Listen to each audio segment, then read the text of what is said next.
The quiet hush of the night brings a certain peace, doesn't it? There's something about the way the world settles into its slumber that feels comforting, as though the earth itself exhales in relief. And as we sink into that peace, there's one figure who stands out in the shadows, watching over us with a calm and gentle strength. Her name is Hecate, and she has always been tied to the stillness of the moon, the mystery of the night, and the delicate balance between life and death. Hecate is a goddess whose presence can be felt even in the silence. She is not like the other gods who command the bustling halls of Olympus or the heavens above. No, Hecate's domain is far quieter, far more intimate. She lives in the spaces between, where the light of day and the darkness of night meet, where the boundaries between the living and the dead blur. She is the guardian of crossroads, of thresholds, of those moments when decisions are made and lives are changed. There's a certain serenity to her, even in her power. Imagine, for a moment, standing at the edge of a forest at dusk. The light of the setting sun slowly fades, and a gentle wind rustles through the trees. The air is thick with the scent of damp earth, the fading warmth of the day mingling with the coolness of the approaching night. It's here, in these quiet moments, that Hecate's presence can be felt most strongly. She is not loud or forceful, but her energy is unmistakable. Her wisdom rests in the space between each breath, in the way the shadows lengthen and the stars begin to twinkle faintly above. Hecate is often depicted as a goddess with three faces, each one representing a different aspect of her power. She is the maiden, the mother, and the crone. In her maiden form, she is young, pure, and unburdened by the weight of the world. As a mother, she represents the nurturing force, the protector of life. But it's in her crone aspect that Hecate's power truly reveals itself. The crone is a figure who understands the mysteries of life and death, of transformation and fate. She has lived through it all, and because of this, she can guide others with a steady hand, offering comfort and wisdom to those who seek it. This connection to life's transitions is what makes Hecate so important in ancient Greek society. She was the goddess people turned to when they found themselves at a crossroads, whether it was a decision about love, work, or even life itself. She understood the weight of choices, and her role was to offer a sense of calm in the face of uncertainty. Imagine, then, being a woman living in a world where choices were not always your own, where the fates of your family, your loved ones, and your future were often out of your hands. Hecate was the one to turn to when the world felt too overwhelming, when the path ahead was shrouded in mist. And when you needed to feel that, somehow, you were not alone in your struggles. Her connection to magic and witchcraft is equally important. Hecate is often called upon by those seeking knowledge beyond the ordinary, those who wish to understand the mysteries of the unseen world. She is the goddess of the hidden realms, the places where secrets are kept and truths are whispered only to those who are ready to listen. In ancient Greece, magic was not something feared, but something respected. It was understood as a natural force, one that could be used to heal or harm, to protect or to change fate itself. Hecate, as the goddess of magic, held the keys to this power. She taught her followers how to harness the forces of the earth, the moon and the stars, guiding them through the quiet practice of rituals that could alter the course of their lives. And yet, despite her associations with the mystical and the otherworldly, Hecate's power is rooted in the natural world. The moon, the trees, the earth beneath our feet, these are her domain. She is the goddess who walks the darkened paths with us, lighting the way with the soft glow of the moon. She is present in the stillness of the night, in the silence that surrounds us when we sit with our thoughts and questions. And there is a deep sense of comfort in that. We often turn to the quiet in our own lives, seeking solace when everything around us feels too loud, too chaotic. Hecate understands this need for peace, and she offers it freely. There is a sense of balance in the way Hecate governs her realm. The moon, which she controls, is not always full and bright, but it waxes and wanes in its cycle. This reflects the way in which life ebbs and flows, how moments of light give way to darkness, and how everything in the world is subject to change. Hecate teaches us to accept these changes, to understand that sometimes the darkness holds as much power as the light. After all, without the dark, we would never see the stars, would we? The crossroads are not just physical places. They are symbolic of the times in life when we must make decisions that shape our future. Whether it is the moment you decide to leave home, the moment you find yourself standing on the brink of a new beginning, or the moment when you must choose between two paths, Hecate is there, silent, watchful, and offering guidance through her presence. She does not dictate the path you must take, but instead, she offers comfort in knowing that no matter the choice, you are not alone. As we sit with the stillness of the night, think of how this quiet goddess watches over us in our darkest hours. Have you ever felt the pull of the moon on your heart, guiding you through difficult choices? Perhaps it is in those quiet moments when we are uncertain of which path to take that we are closest to her. She whispers in the breeze, in the rustling leaves, in the quiet murmur of the night itself. Hecate's wisdom is not in her words, but in her silence, her ability to hold space for those who seek her guidance. And yet, despite all of her power, Hecate does not demand the same attention that the other gods might. She is not loud, nor is she flashy. Her presence is subtle, but it is felt by those who are open to her. This is the beauty of her quiet strength. She does not force her way into the lives of mortals. Instead, she waits for those who need her to seek her out. In her presence, we are reminded that strength does not always have to be loud. Sometimes the greatest power lies in the quiet. Hecate's wisdom spreads across the night, just as another quiet figure in the shadows of Greek myth whispers through time. Perhaps she too is watching over us in this moment, offering us the peace and guidance we seek. Niobe's story begins with pride, a mother's love, boundless and fierce. In the city of Thebes, she was a queen, blessed with beauty, strength, and children. A proud mother, she had 14 children, 7 sons, and 7 daughters, and in her eyes, they were perfection. She believed herself to be the equal of the goddess Leto, who had borne only 2 children, the twin gods Apollo and Artemis. She boasted loudly and without restraint, declaring that she was superior to Leto in every way, that her motherhood was greater, her family more complete. She believed herself invincible in her happiness, untouched by the fates. But the gods, as they often do, were watching. Pride, in the ancient world, was a dangerous thing. For Niobe's boast was not simply a reflection of her love for her children. It was a challenge that would cost her dearly. Leto, insulted by Niobe's arrogance, sent her children Apollo and Artemis to punish the queen for her disrespect. Apollo, with his bow and arrow, took aim at Niobe's sons, while Artemis, swift and deadly, struck down her daughters. In an instant, her 14 children, the light of her life, were gone killed by the very gods Niobe had dared to mock. Imagine the weight of that moment. The sharp sting of loss that cuts through the very core of your being, leaving you unable to breathe, unable to speak. Niobe had been so proud, so certain of her happiness, that she had never once considered how fragile life truly is.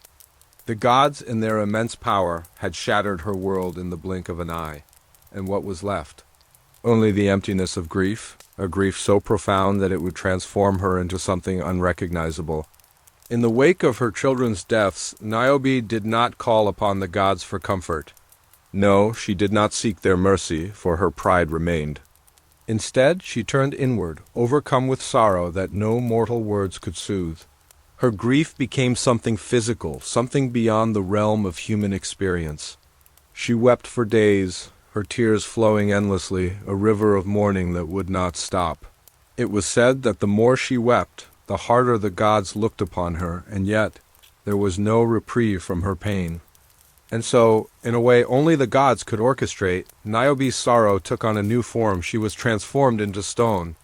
The myth says that, as she wept, she was frozen in her grief, her body becoming hard and cold, an eternal reminder of what she had lost. She became a statue, a monument to a mother's endless mourning, a figure carved in stone, forever bound by the unbearable weight of her love and loss. As you imagine Niobe standing there, a statue carved in the form of a mother, you can almost feel her sorrow in the stillness. How often do we see grief mirrored in stone, in something that is no longer able to change, no longer able to move forward? Her transformation is more than just a physical change.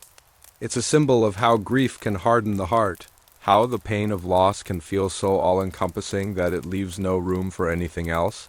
What strikes me as I sit with Niobe's story is how deeply human her pain is. We, too, feel the sting of loss, the quiet ache that never quite leaves us. Whether it's the death of a loved one, the ending of a chapter in our lives, or the loss of something we cannot replace, Niobe's story resonates with us on a very personal level. Her grief is the grief of every mother who has ever lost a child, every parent who has seen their world shattered by the loss of someone they loved. In her pain we see ourselves, our own broken hearts reflected back at us. But Niobe's story is not just one of sorrow. It is also a reflection of the impermanence of life, the fleeting nature of happiness, and how quickly joy can slip from our grasp. There is a certain tragedy in the way Niobe's pride and her motherhood were so swiftly dismantled by forces greater than her.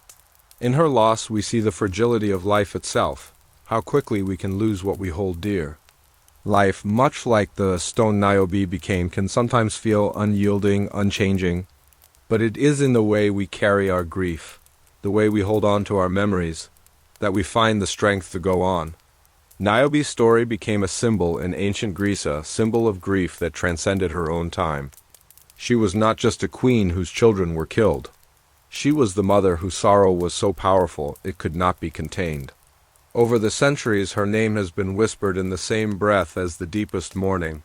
Her transformation into stone was a reminder that grief, when it is vast and overwhelming, can freeze us in place, trapping us in the memories of what was lost. There is something about the image of Niobe frozen in stone that feels both tragic and beautiful.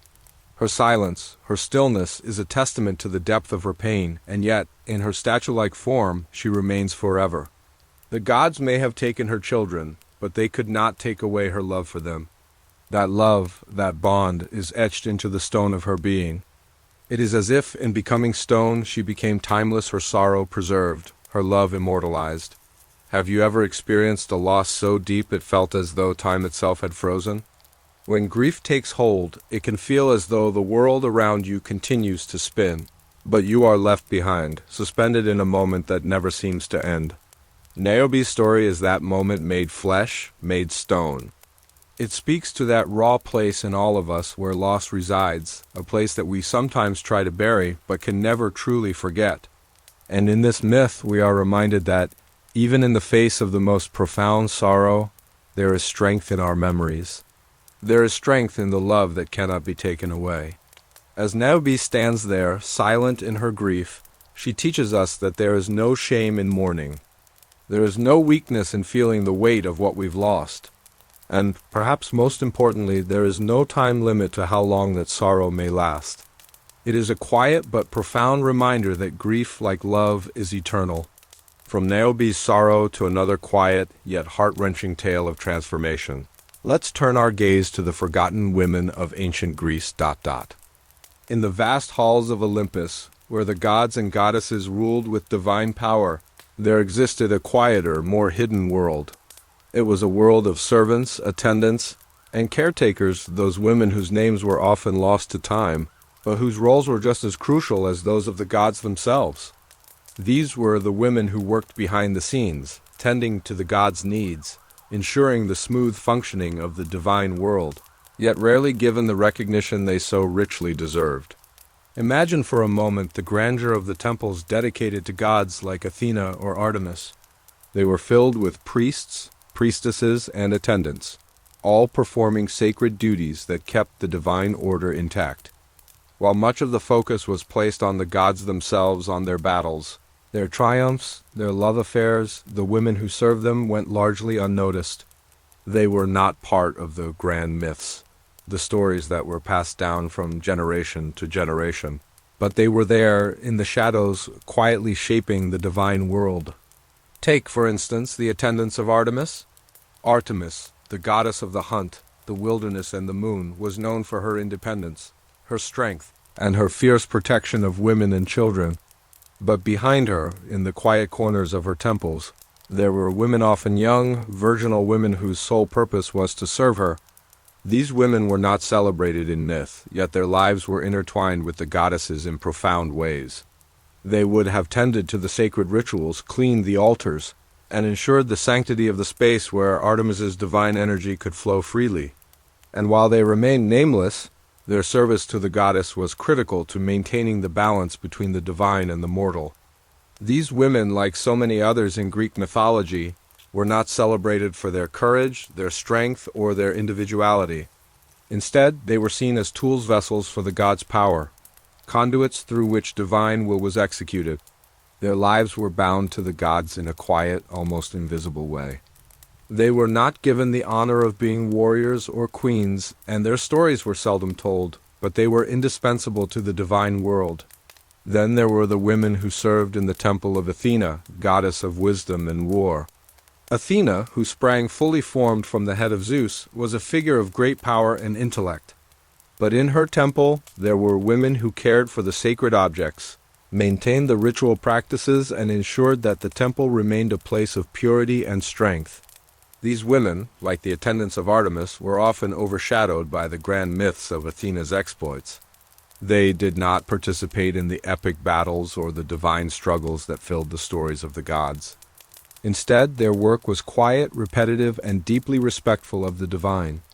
But it was through their unwavering dedication that the Temple of Athena stood as a beacon of wisdom, a place where mortals could come to seek knowledge and guidance. These women, in their silent service, represented the way that society functioned in ancient Greece.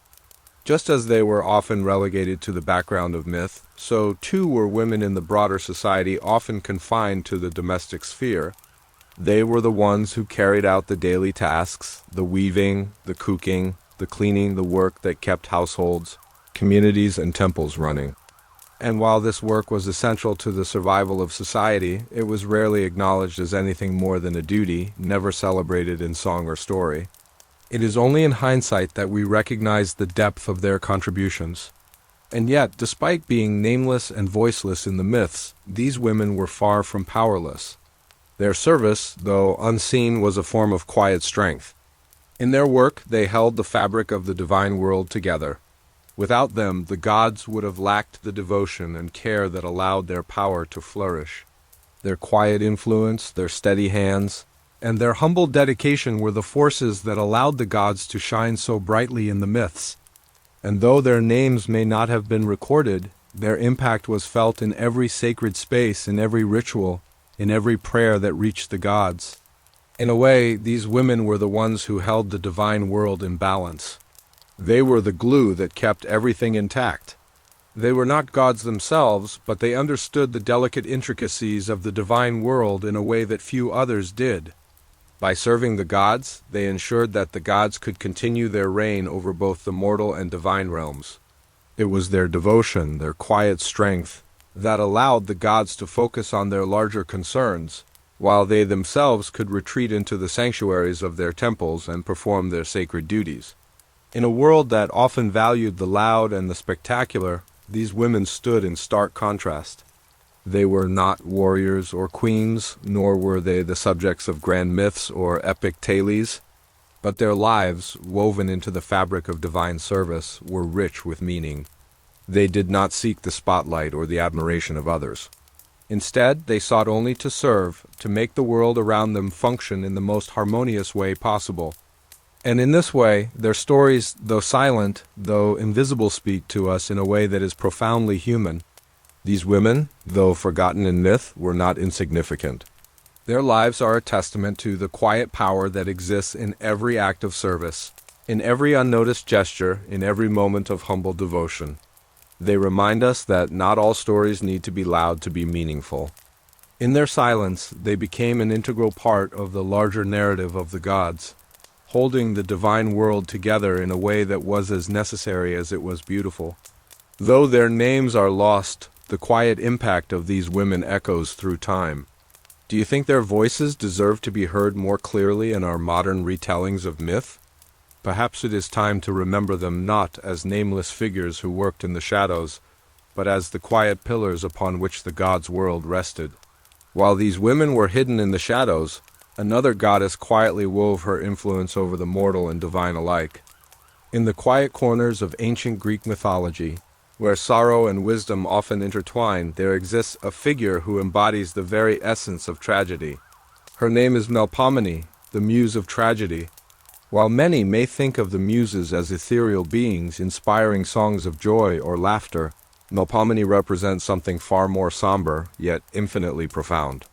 She is the muse who guides us through the darker moments of life, through the depths of loss, sorrow, and suffering.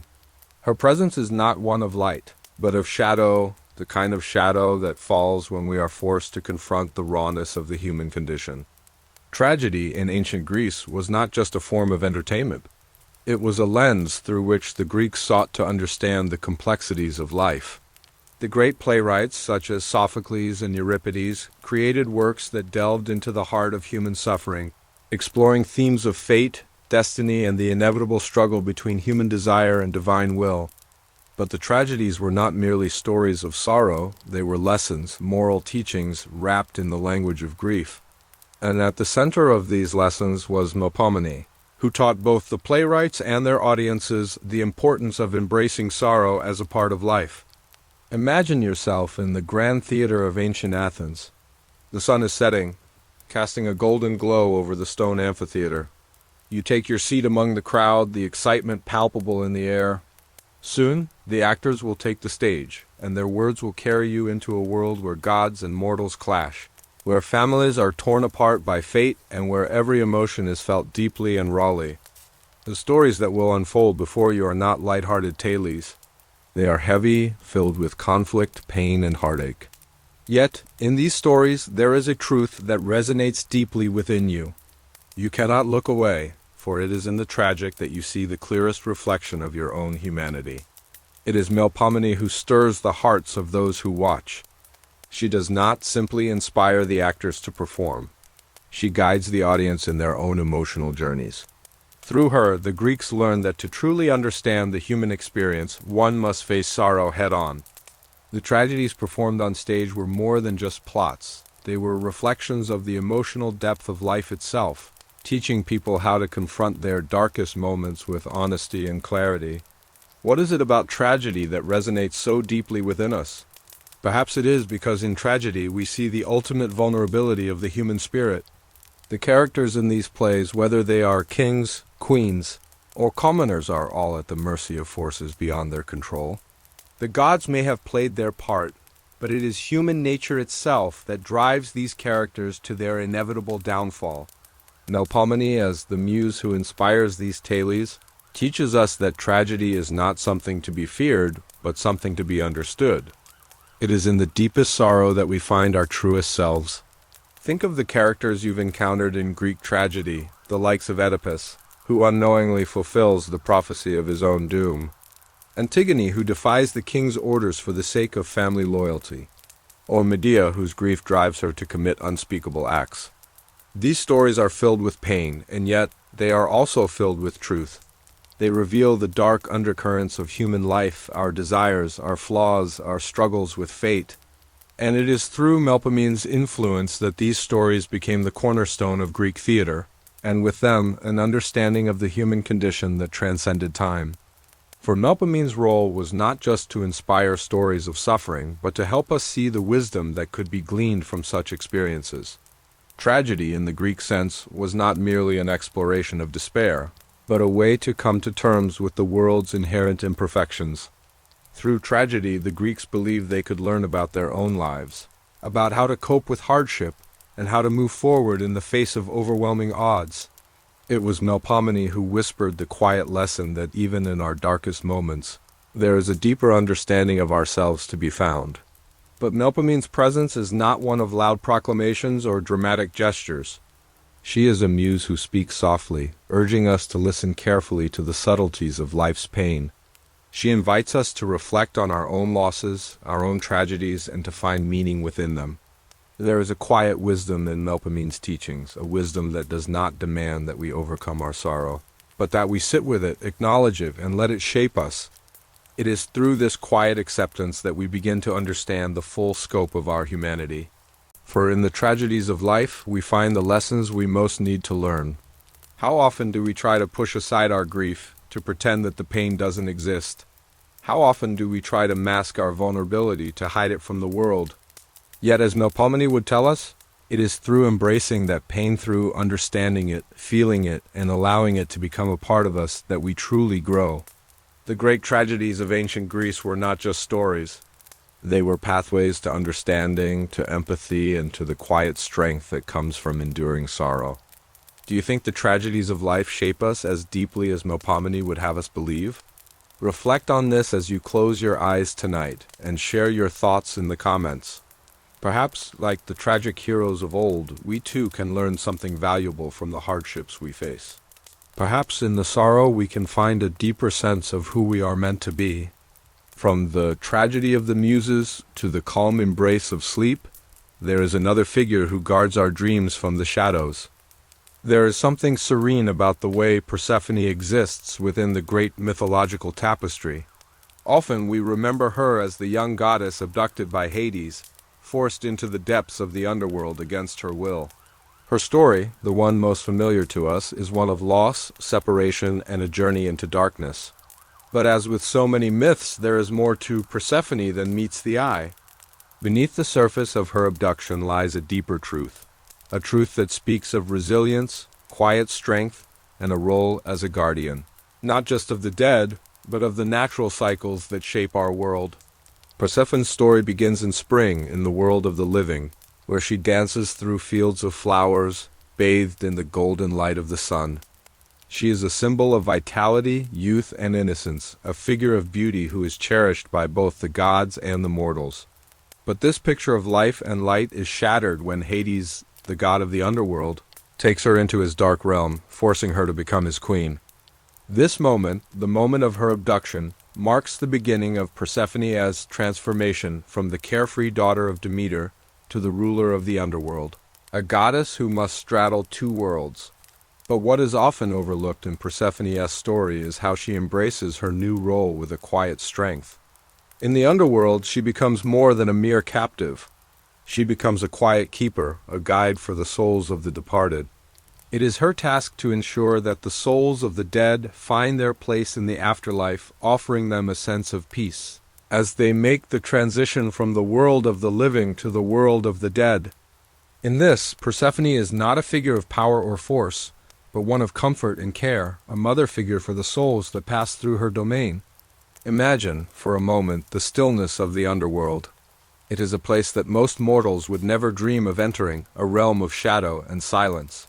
And yet, it is within this silence that Persephone finds her strength. She watches over the souls as they arrive, offering them gentle guidance and a quiet solace. It is said that, in the underworld, she speaks softly to the souls, guiding them with her presence. There is no forcefulness in her demeanor, no command to move forward. Instead, she allows each soul to find its way, offering only the comfort of her gentle, reassuring presence. In this way, Persephone is a symbol of peace and renewal. For the dead, she is the figure who offers them a sense of rest, a gentle transition into the afterlife. But for the living, she is a symbol of the cycles of nature, of the eternal rhythm of life and death. Her role in the underworld mirrors the changing seasons, the way in which death gives way to new life. Persephone is the embodiment of this delicate balance, a figure who understands that in order for something new to grow, something must first be allowed to die. It is in her quiet watch over the underworld that she facilitates this eternal cycle, ensuring that the world continues to turn in its perfect rhythm. As the goddess of the underworld, Persephone represents not just the end of life, but the renewal that follows. Her dual existence, both in the underworld and in the world above, speaks to this cyclical nature of existence. Just as she spends part of the year in the dark realm, so too does she return to the earth every spring, bringing with her the warmth and beauty of life. This transformation is one of resilience. Persephone does not merely accept her fate, she becomes a part of the very fabric of life and death. She moves through both realms, bringing balance to the forces of nature, offering healing and renewal wherever she goes. Her role as a mother to the souls of the dead is not unlike the role a mother plays in the world of the living. Just as a mother nurtures and guides her children, Persephone offers comfort to those who pass into her domain. She is a figure of maternal love, extending that love not only to those who live, but to those who have passed on. In this way, she is a figure of both loss and healing, a reminder that even in the darkest of times, there is comfort to be found. Her presence in the underworld is a quiet reassurance that the cycle of life, though it may come to an end, is never truly over. It simply transforms, shifting from one phase to the next, in a pattern that is as old as the world itself. But there is a tenderness in Persephone's power. Unlike the fiery, forceful energies of other gods, her strength is quiet and unassuming. She does not demand attention or acclaim. Instead, she watches, waits, and tends to the souls who cross her path, offering them peace in a world that can often feel chaotic and frightening. Her strength lies in her ability to hold space for others, to offer them solace when they need it most. As she journeys between the worlds of the living and the dead, Persephone teaches us a valuable lesson, that there is strength in quiet endurance, in the ability to hold both light and dark within us. We, too, must face moments of darkness in our lives, moments when we feel lost or uncertain. And yet, like Persephone, we can find strength in embracing these moments, in accepting the cycles of life and death that shape our existence. We can learn to find peace in the transitions, understanding that every ending is also the beginning of something new. Persephone offers both the quietest sorrow and the deepest healing. Does her story resonate with your own experiences of darkness and renewal? As we navigate the ebb and flow of our lives, we are reminded that, like Persephone, we can find resilience even in the quietest of moments and healing in the places where we least expect it.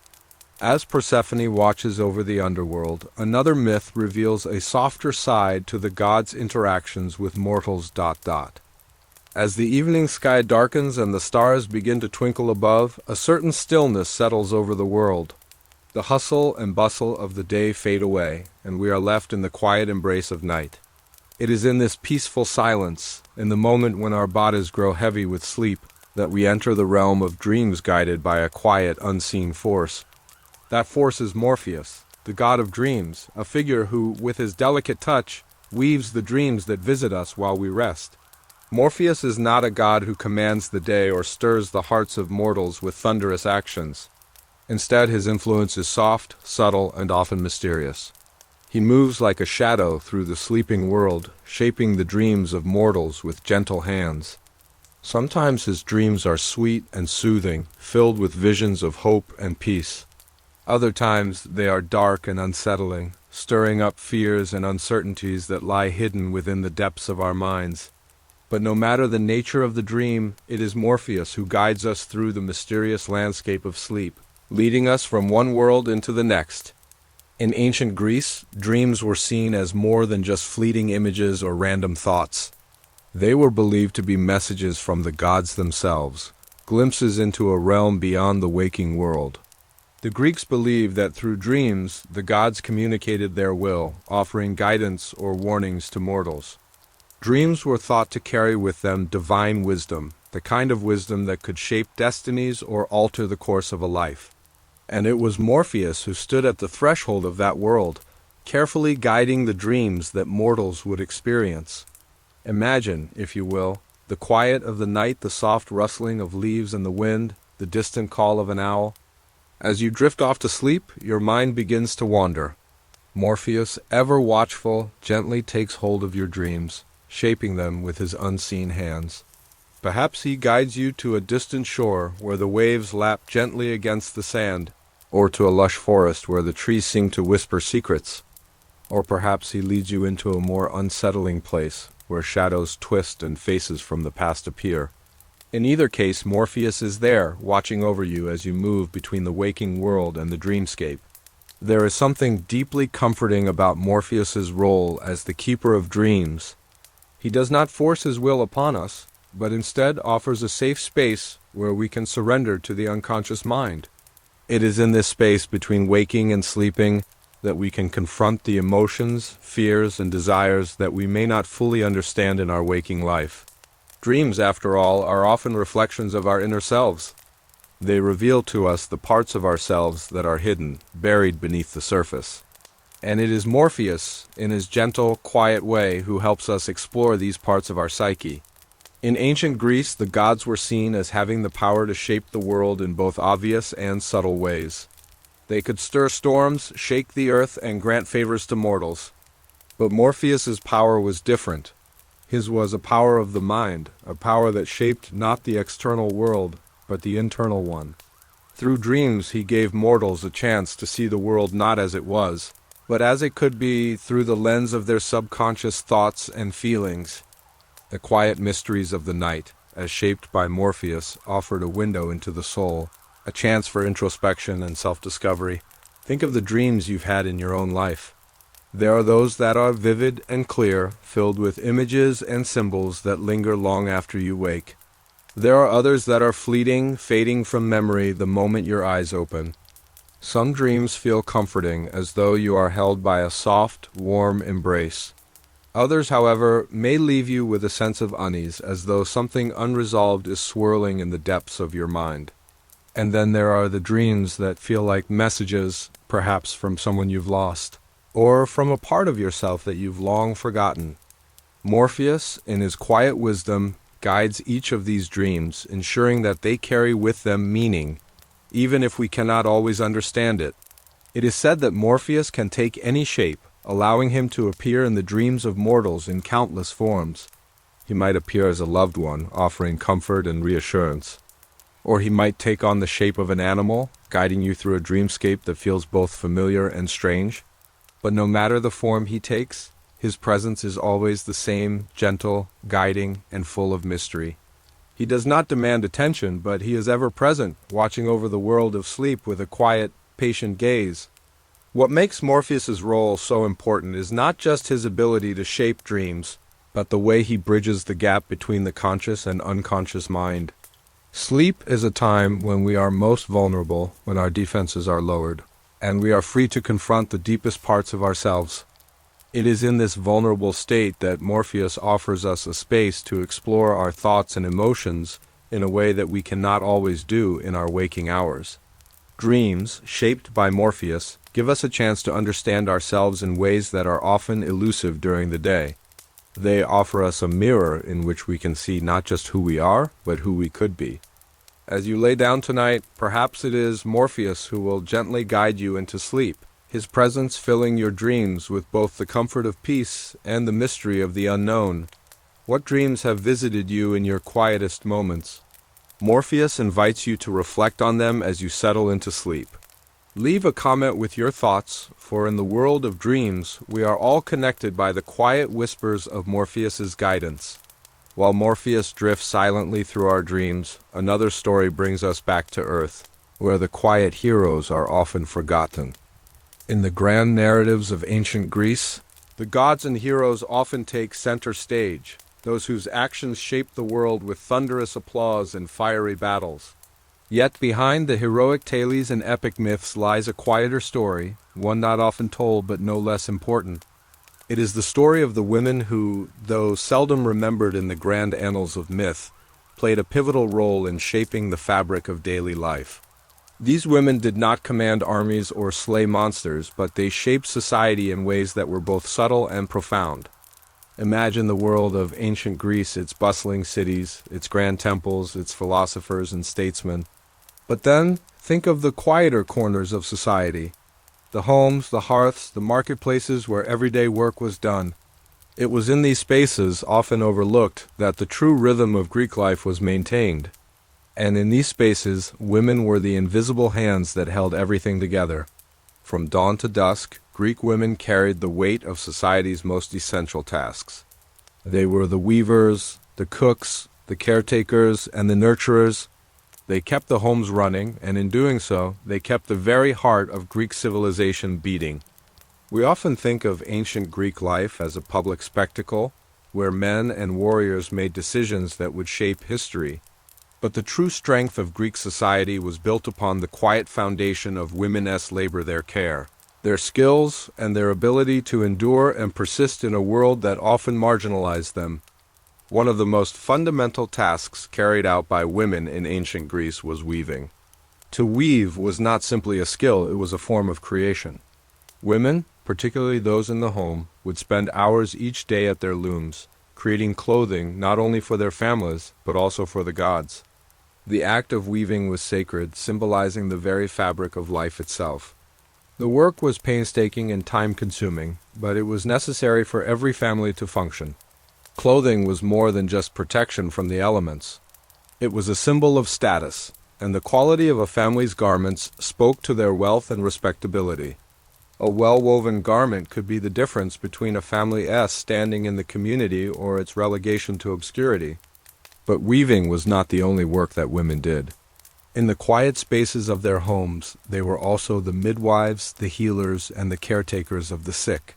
Childbirth in ancient Greece was a dangerous and often life-threatening event, and it was women who took on the responsibility of assisting with labor and delivery.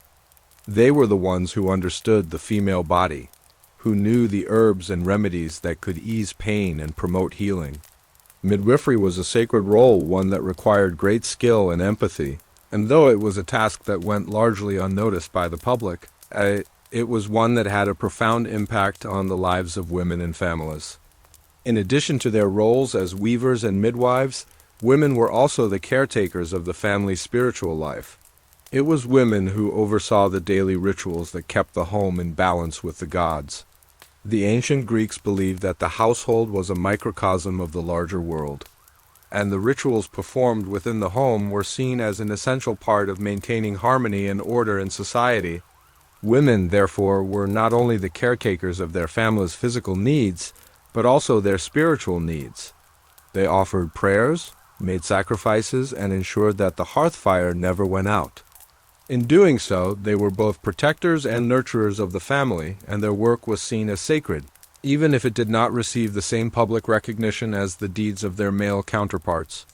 Despite the vital roles that women played in the home, their contributions were often invisible in the larger social and political spheres. Ancient Greek society was deeply patriarchal, and the public life of the city where decisions about governance, war, and philosophy were made was reserved almost exclusively for men. Women's roles were largely confined to the private sphere, and even when they were involved in public life, their influence was often downplayed or ignored.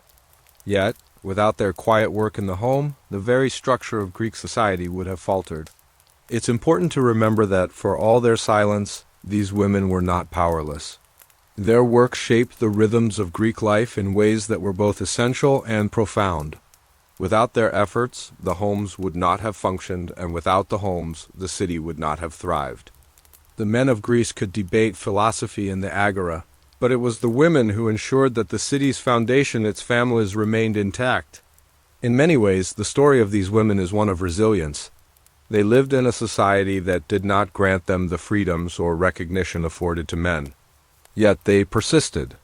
They created life, nurtured it, and ensured its survival. They endured hardship with quiet strength, and through their everyday actions, they kept the wheels of society turning. The quiet work of these women often went unseen, but their impact on society was immeasurable.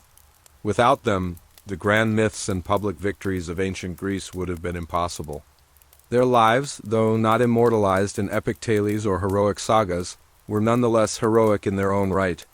They were the silent revolutionaries, the ones whose strength, resilience, and perseverance were woven into the very fabric of Greek society. What quiet moments in your own life do you think hold deep meaning? We often overlook the small, seemingly insignificant acts that shape our world, but it is in these moments that the true power of life lies. From the everyday lives of Greek women to the next story, where we see another hidden narrative of quiet influence. Atalanta was a woman unlike any other in Greek mythology, a huntress. Swift and strong, known far and wide for her feats of physical prowess. Her name is whispered in the same breath as the great heroes of myth, yet her story is far more complex than many realize. While we remember her for her strength, her unmatched speed, and her courage in battle, her myth is also one of quiet rebellion, of unspoken desires, and a deep yearning for connection. Atalanta was both fierce and vulnerable, independent yet longing for something that would never fully be hers. Her story begins in the wilds of Arcadia, where she was abandoned by her father, King Iosus. He had hoped for a son, someone who would carry on his legacy, but Atalanta, born a girl, was left to die in the forest. However, fate had other plans. A she-bear, guided by some unseen hand, found the baby girl and nurtured her, and it was in the wild, untamed beauty of nature that Atalanta grew into the strong and independent woman she would become. Raised by the beasts of the forest, she learned to hunt, to track, and to live without the constraints of society. Her independence was her strength, and it was this strength that set her apart from other women in Greek mythology. Atalanta was a figure who defied the expectations of her time. In a world where women were often confined to the domestic sphere, where their roles were defined by marriage and motherhood, Atalanta refused to follow the prescribed path. She was not content to sit quietly in the shadows of men's adventures. Instead, she carved her own path, chasing the thrill of the hunt, embracing the freedom of the wilderness, and becoming a symbol of power and autonomy. But as with all myths, there is more to Atalanta than just her remarkable feats.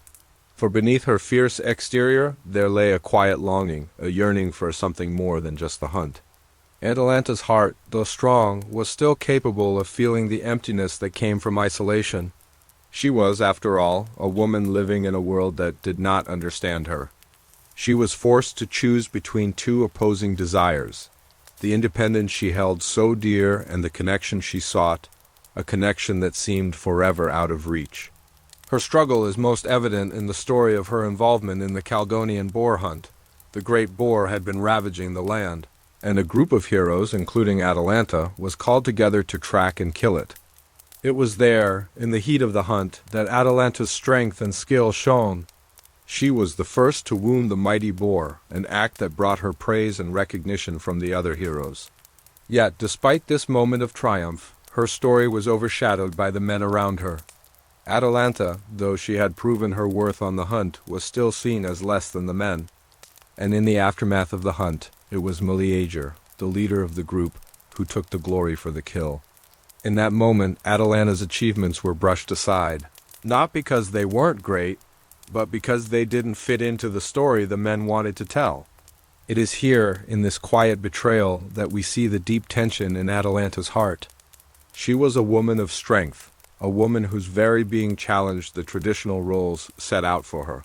Yet despite her victories, she still faced the harsh realities of a society that valued women only for their beauty and their ability to bear children. Atalanta's power was not in her beauty, though she was undoubtedly beautiful, but in her independence, her ability to define herself on her own terms. And yet, in this moment of triumph, when she should have been celebrated for her contributions, she found herself relegated to the sidelines. Her desire for recognition, for connection with others who saw her as more than just a woman, was left unmet. Perhaps the most poignant part of Atalanta's myth is her unwillingness to settle for a life that was not her own. When it came time for her to marry, she agreed only on the condition that her suitor could beat her in a race. Atalanta knew her worth, and she refused to be tied down to a man who couldn't match her strength. But in her heart, there was a part of her that longed for something more. Though she was independent, she was still a woman, and like all women, she too craved companionship and love.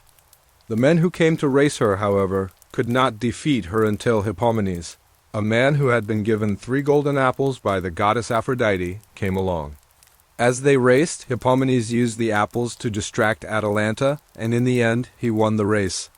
In this moment, Atalanta's desire for connection, her longing to find someone who could truly match her, was realized, though not in the way she had expected. But even then, her victory was bittersweet. In her marriage to Hippomenes, she found love, but it was love born of a contest, a love that had been won, not by her own merits alone, but through a trick. This moment encapsulates the deep contradiction within Atalanta. She yearned for connection, but her independence, her strength, always stood in the way. In Atalanta's quiet strength and unspoken desires, we find a powerful reflection of our own inner struggles. She was a woman who defied the expectations of her society, carving a path that was uniquely her own. Yet she was also a woman who longed for something more, something deeper than just victory and strength. How do you reconcile your strength with your vulnerability? Atalanta's story, with all of its contradictions, asks us to consider this question: how? Do we balance the parts of ourselves that seek independence with the parts of ourselves that crave connection and love? Atalanta's story closes softly, much like the quiet stories of myth we've explored tonight. She was a woman who was both fierce and tender. who embodied the strength of the huntress and the quiet ache of the heart. Her myth is not one of triumph over others, but of triumph over herself. A journey of self-discovery, of learning to navigate the space between strength and vulnerability. Before we sleep, let us reflect on the quiet struggles of Atalanta, a woman who, in the end, was both more and less than the sum of her parts. As we come to the end of our journey through the quiet corners of Greek mythology, let us take a moment to reflect on the stories we've explored. The tales of those whose strength was often unspoken, whose resilience was found not in loud victories but in moments of quiet endurance. From the moonlit wisdom of Hecate to the unyielding grief of Niobe, from the unnoticed service of the women behind the gods to the gentle power of Persephone, we've witnessed the quiet forces that shaped lives and destinies, weaving together a tapestry of human experience. In these myths, we find not only the extraordinary, but also the deeply human emotions that connect us all. Atalanta, with her fierce independence and unspoken longing for connection, teaches us that strength can coexist with vulnerability. Persephone, both the goddess of the underworld and the symbol of renewal, reminds us that life is cyclical, that death and rebirth are intertwined, and that even in the darkest of times there is the possibility for new beginnings. Morpheus, the keeper of dreams, shows us that sleep and the mysteries of the unconscious are vital to our emotional well-being, guiding us to understand ourselves more deeply, even in the quiet spaces of rest. These stories, though born from the distant past, resonate with us today. They speak of loss and renewal, of strength and silence, and of the complexities of the human spirit. In each myth, there is a thread that ties the ancient world to our own, a reminder that the struggles, joys, and transformations of those who came before us are not so different from our own. The same quiet strength that carried Persephone through the underworld or held Hecate steady in the face of darkness resides within each of us. As we reflect on these figures, we recognize the power in accepting the cycles of life, the ebb and flow of joy and sorrow, creation and destruction. The ancient Greeks, in their wisdom, understood that to live fully, one must embrace the full spectrum of experience, even the quiet, difficult moments that often go unnoticed. The strength to endure, the courage to face the unknown, and the resilience to rise after loss, these are the lessons we carry with us from the myths. As you lay down to rest tonight, take a moment to breathe deeply and pause. Let the stillness of the night surround you. The weight of the day has lifted, and now is the time for your mind to quiet, to drift into the realm of dreams. Think of the stories we've shared, of the quiet strength of the women who shaped their world, the resilience of Persephone who watched over the souls of the dead, and the wisdom of Morpheus who guides our dreams. What will you carry with you into your dreams tonight? Perhaps, as you close your eyes, you can draw on the calmness of these figures, letting their quiet power settle gently within you, offering peace as you rest. In the soft, peaceful silence of sleep, let the stories we've explored be a source of comfort. As you drift into the realm of dreams, may you find solace in the resilience of these figures. May their quiet strength remind you of your own. The night is a time of transformation, and just as the myths we've encountered offer a sense of renewal and reflection, so too can sleep offer you the same. Take a moment now, as you close your eyes, to reflect on the quiet power that resides within you. Just as Persephone embraces both the darkness and the light, and Morpheus gently guides us into rest, so too can you find peace in the cycles of life. Let go of the worries of the day, and allow the calmness of the night to wash over you. Let these myths, with their themes of loss, transformation, and renewal, accompany you as you journey into sleep. The night is long, and in the stillness we can find the quiet strength to face whatever the coming day may bring. So now, take a deep breath, let your body relax, and allow the peace of the night to fill you. May your dreams be calm, your rest deep, and your heart light.